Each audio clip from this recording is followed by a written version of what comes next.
Je m'attends à toi, je ne serai pas déçu. Shalom chez vous, c'est Persévérant. J'espère que vous allez très bien et que la grâce et la paix du Seigneur soient votre partage dans tout ce que vous êtes en train de faire au nom de Jésus. Amen. En ce jour, j'aimerais juste partager quelque chose de très important. C'est par rapport aux lettres de l'apôtre Paul. J'aime beaucoup les lettres que l'apôtre Paul envoyait à ses disciples. Et à certaines de ces églises, c'était des lettres qui regorgeaient d'une frustration, d'une déception et aussi d'un découragement de voir la façon dont les choses étaient en train d'évoluer. Et les lettres de l'apôtre Paul possédaient une certaine discipline, une certaine approche vis-à-vis des problèmes que certaines églises étaient en train de rencontrer. On voit l'église de Corinthe, l'église à Colosse, à Thessalonique, toutes ces églises où l'apôtre Paul est à ces églises où il manifestait sa fierté, de leur persévérance, de leur amour parfait, de leur amour actif, de leur espérance. Il y a ces églises où il trouvait qu'il y avait des problèmes, où son cœur, il avait hâte de leur retrouver physiquement pour pouvoir leur reprocher, pour pouvoir leur rediriger dans le droit chemin. Il y a ces églises où aussi l'apôtre Paul faisait de son mieux pour leur avertir, pour leur prévenir de cette gangrène, de cette fourberie, de ces personnes qui propagent la mauvaise doctrine, une doctrine compromettante qui cherche à égarer les enfants de Dieu, à diriger les enfants de Dieu dans des sectes et des choses qui sont compromettantes, qui ne permettent pas le fleurissement de la foi chrétienne. Mais en ce jour, j'aimerais parler de Timothée et Tite, deux jeunes gens qui sont fils spirituels de l'apôtre Paul, où l'apôtre Paul leur envoie ces lettres directement. Nous avons, parmi toutes les lettres de l'apôtre Paul, il y a ces trois lettres où on peut dire qu'ils sont nommés par rapport au nom de ces personnes, de ces fils. Il y a Timothée, Tite et Philémon. Les autres, nous avons le livre de Romains, nous avons le livre de Corinthiens, de Thessaloniciens, nous avons le livre d'Éphésiens, où c'est par rapport à ces églises, à ces villes. Mais on a les livres de Tite et de Timothée, de Philémon, où Paul s'adresse clairement à des individus parce qu'ils étaient tellement chers à lui. Ces individus étaient tellement chers pour Paul. Et pour nous aussi, en tant que chrétiens, nous devons comprendre que nous devons nous mettre à la place de ces personnes. Que nous devons avoir quelqu'un qui nous supervise, quelqu'un qui veille sur notre conduite, quelqu'un qui veille sur notre marche chrétienne, où nous avons une certaine hiérarchie au-dessus de nous qui est capable de nous rediriger, de nous interpeller avec amour en vue que nous puissions être ce produit parfait de leur leadership sur nous, de notre discipline envers eux. Et ceci est très important. Dans le livre de Timothée, et on a lu 1 Timothée et 2 Timothée et Tite, ces deux livres, ces deux lettres sont plus dirigées sur la conduite de l'Église, l'organisation de l'Église, la personne de l'homme de l'Église. L'organisation, la structure de l'Église, les personnes qui figurent dans la constitution de l'Église.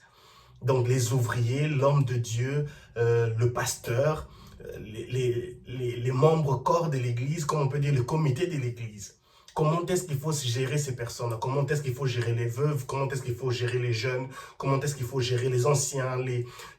Comment est-ce qu'il faut gérer les hommes âgés, les femmes âgées, les jeunes, les célibataires?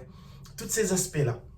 L'apôtre Paul mentionne cela dans ses livres de 1 Timothée, 2 Timothée et Tite. Mais nous devons comprendre que ces choses dont il mentionne ne font pas seulement appel à ceux-là qui sont appelés au ministère. Mais c'est aussi pour ceux-là qui ont résolu de mettre un accent de valeur, sur leur respect du sacré et de vivre pour aimer, célébrer et plaire à Dieu encore et toujours. Je vais répéter, c'est ça, je l'ai même écrit. Ce n'est pas seulement pour ceux qui sont appelés au ministère, mais c'est aussi pour ceux-là qui ont résolu de mettre un accent de valeur sur leur respect du sacré, sur le respect du sacré, de vivre pour aimer et célébrer et plaire à Dieu encore et toujours dans leur vie quotidienne, dans l'Église et même à l'extérieur de l'Église. Et ceci est très important pour nous de saisir cela. Et l'apôtre Paul, dans ses lettres, dans cette lettre, par exemple, vers Tite, dans le livre de Tite, chapitre 1, du verset 5 au verset 9, il mentionne certaines choses qui sont très très importantes pour nous de comprendre que à nous qui ne sommes même pas aussi appelés au ministère, ou bien qui ne sont même pas des figurants importants dans l'Église. Il y a des choses qui s'adressent aussi directement à nous. Il mentionne certaines choses, il dit, il y a certaines choses dont nous ne sommes pas appelés à faire, même en tant que chrétiens. Il dit, imbu de soi-même, coléreux, buveur, querelleur ou querelleuse, attiré par les gains malhonnêtes. C'est 5 choses dont l'apôtre, c'est 5 choses dont l'apôtre Paul mentionne, dont nous ne sommes pas appelés à le faire. Imbu de soi-même, croire qu'on connaît tout de nous-mêmes, qu'on connaît tout, on est capable de tout faire. Il dit coléreux. Nous devons être de ces personnes, des chrétiens, où nous faisons tout par modération. Faire attention à ce que nous ne puissions pas nous emporter par la colère. Il veut que nous puissions éviter la colère. N'est pas colérique, surtout dans l'église et même à l'extérieur de l'église. Buveur, faisons attention à cela. Les autres personnes disent que non, je peux boire de l'alcool avec modération, c'est bien bon. Mais ne jouons pas au feu, ne croyons pas que nous pouvons maîtriser les choses ou minimiser la densité de ces dangers qui peut nous guetter, qui nous guettent au travers juste des boissons alcooliques. Et il dit querelleur, évitons les querelles. Évitons les querelles car cela ne nous apporte rien. Ne nous apportera absolument rien. Les querelles en général, dans l'église, à l'extérieur de l'église, cela n'apporte absolument rien à l'homme en soi.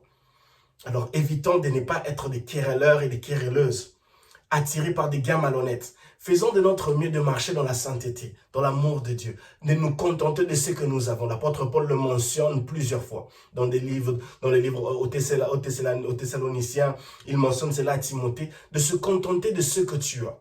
Car c'est de là que tu trouveras ta joie.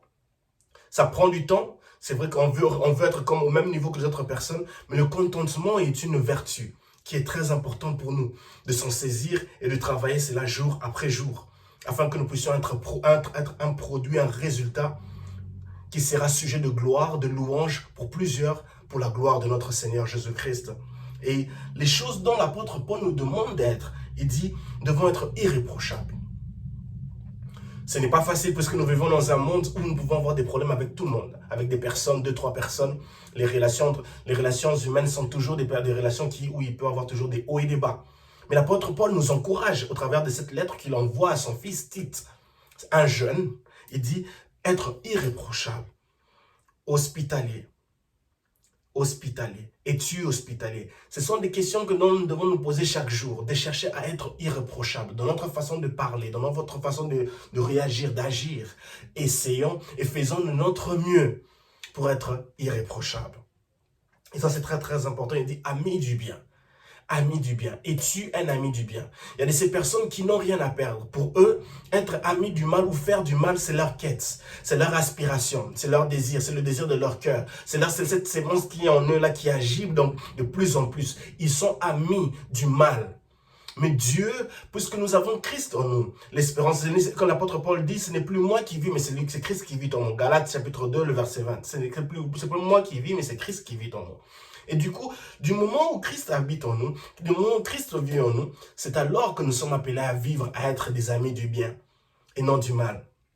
L'apôtre Paul ajoute encore des personnes réfléchies. Nous devons être des personnes réfléchies. Une personne qui réfléchit prend des décisions en accord avec ce qui est correct, en accord avec ce qui est sujet de louange, en accord avec Dieu, en accord avec la parole de Dieu, en accord avec des morales et des vertus qui sont décentes et glorifiantes, qui sont louables.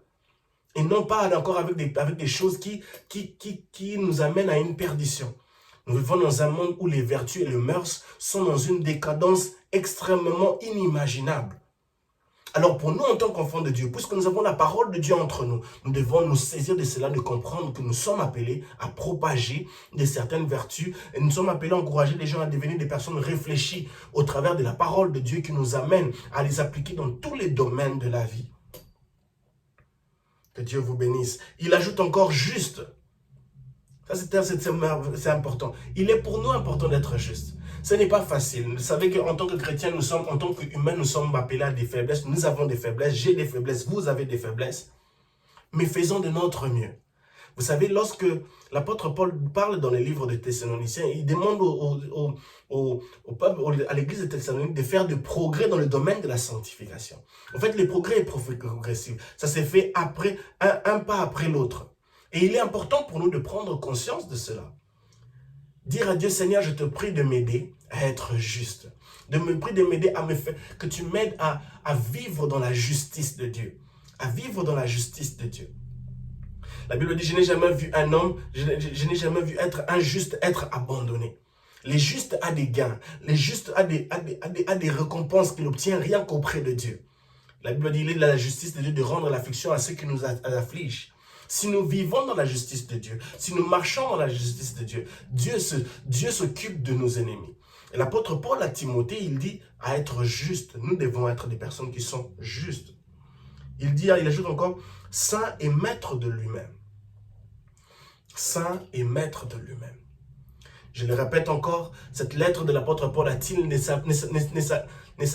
s'adresse pas seulement qu'aux membres ou aux personnes figurantes de l'Église, dans l'organisation, dans le collège de l'Église, non. Mais ce sont des choses qui s'adressent aussi à tout chrétien, à toute personne qui veut ressembler et plaire à Christ, à Dieu. Et ça, c'est très très important pour nous. Il dit saint et maître de lui-même. La sainteté est une quête. La sainteté, on veut être saint, on ne sera pas parfait. Nul ne peut dire qu'il est parfait, nul ne peut dire qu'il n'a pas péché. Ça, c'est dans le livre de Jean. Il nous dit que non, aucune personne ne peut dire qu'il est sans péché. Lorsque nous péchons, Dieu, lui, il est juste et fidèle pour nous pardonner. Alors, prenons ceci prenons ceci avec conscience de comprendre que non, nous devons être saints et maîtres de soi-même. Ne pas se laisser emporter par des choses qui compromettent les vertus, les mœurs, les structures morales, qui doivent nous appeler, doivent nous apporter à être des sujets de gloire, de louange, pour rendre gloire à Dieu. Il dit saint et maître de soi-même. Saint et maître de soi-même. Cherchez à dompter le mal. Chercher à être maître au-dessus de toutes ces choses, de tous ces attraits, de ces faiblesses qui peuvent nous causer du mal dans notre corps, à nous-mêmes, et même aussi aux personnes qui nous entourent. Et la dernière chose dont l'apôtre Paul mentionne, toujours dans cette lettre de Tite, chapitre 1, du verset 25 au verset 9, il mentionne « fidèlement attaché à la parole certaine ». Nous devons nous attacher à la parole de Dieu. La parole de Dieu, pour ceux qui suivent ma chaîne YouTube, que Dieu vous bénisse. Vous avez toujours, remarqué que je mentionne plus sur la lecture de la parole de Dieu. Parce que c'est de là où tout commence. C'est de là où nous trouvons toute notre énergie, toute notre conscience, notre restauration, notre mental, notre stabilité émotionnelle, physique, tout se trouve dans la parole de Dieu, car elle possède la vie. La Bible dit que j'étais attaché à la mort, mais tes paroles m'ont redonné la vie. Les paroles redonnent la vie. La parole de Dieu redonne la vie. Dieu dit clairement que ce livre de la loi ne s'éloigne point de ta bouche. Médite-le jour et nuit. Alors, l'apôtre Paul ici, il dit fidèlement attaché à la parole de Dieu. La foi vient de ce qu'on entend et ce qu'on entend vient de la parole de Dieu. La parole de Dieu, la source de toutes choses. La foi est une ferme assurance de choses qu'on espère mais qu'on ne voit pas. La foi, c'est croire que Dieu nous entend, que Dieu existe. Alors, c'est important pour nous de valoriser cette source. C'est important pour nous de valoriser ces trésors. C'est important pour nous de valoriser cette machine de bénédiction qui aiguise, qui alimente tous les compartiments qui font notre personnalité, qui constituent notre personnalité. Quelle était la dernière fois où tu as lu la parole de Dieu? Comment est-ce que tu médites la parole de Dieu? Comment est-ce que tu t'entraînes à lire la parole de Dieu? Quelle était la dernière fois où tu as lu tous les évangiles qui se trouvent dans la Bible? Matthieu, Marc, Luc et Jean. Quelle était la dernière fois où tu as lu le livre d'Apocalypse? Quelle était la dernière fois où tu as lu ne fût-ce que 5 livres de l'Ancien Testament? Toutes les écritures qui se trouvent dans la parole de Dieu possèdent la vie. Aucune d'elles n'est sous-estimée, aucune d'elles n'est inutile. tous les livres qui se trouvent dans la Bible possèdent une puissance capable de restaurer, de délivrer, de changer, d'élargir, d'ouvrir les portes. Alors prenons conscience de cela. Et à cette lettre, de l'apôtre Paul à Tite, nous pouvons comprendre quelque chose et dire à Dieu, Seigneur, aide-moi, je te prie, à être un sujet de gloire, un sujet de louange pour ta gloire dans ma personne, dans ma façon de parler, dans ma façon de réagir, à être une personne irréprochable, hospitalier, ami du bien, réfléchi, juste, saint et maître de soi-même, fidèlement attaché à la parole certaine. Que Dieu nous bénisse, que Dieu nous aide à être attachés à lui d'une manière exceptionnelle, fortement attachés à lui. Que Dieu vous bénisse et shalom chez vous.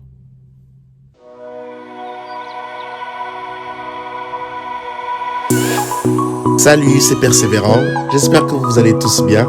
Abonnez-vous à ma chaîne pour plus de vidéos d'édification et d'encouragement. À plus.